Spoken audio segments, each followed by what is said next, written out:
Law enforcement officers put their lives on the line every day to protect the community. And Rick Smith, founder of the leading maker of police body cams, is here to talk numbers and also training. Rick, thanks so much for joining us here. You're the CEO and founder of Axon, a company that was actually started right here in Tucson. Thanks for being here.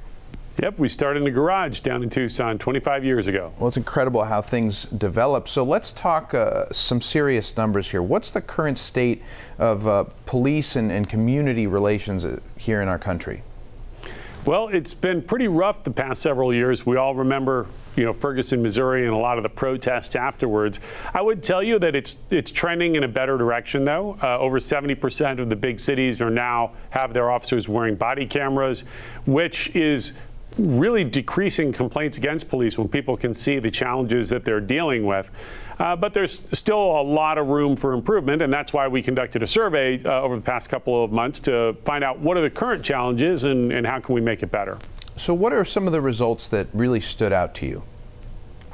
So I think there were two results that just really stood out. The first was 9 out of 10 officers said that they agreed that if they had improved training on less lethal tools, they could reduce the amount of use of force.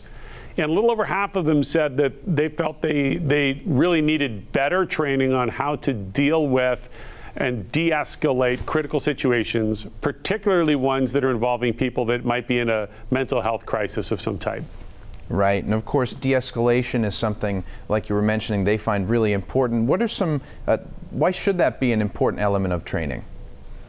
Well, de-escalation is really the art of how you use some diplomacy and some soft skills to avoid people getting triggered and escalating into a violent episode, right? Because once that happens, then the police officers have got to use a taser or a baton or maybe even a gun to respond to violence. So if they can use some careful strategy and some better interpersonal skills, I think everybody would agree we're better off if police are able to talk people down rather than have to use force on them.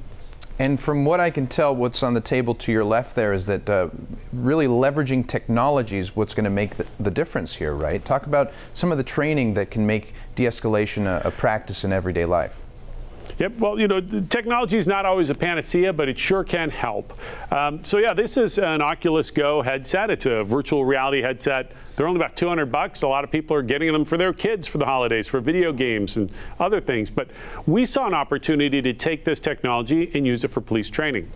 So when we think about the challenge of police dealing with people that might be having a mental health crisis or might be in some sort of crisis related to a toxic drug dose, those officers, it's one thing for them to go through training where they sit in a classroom and they have somebody giving them checklists. It's totally different.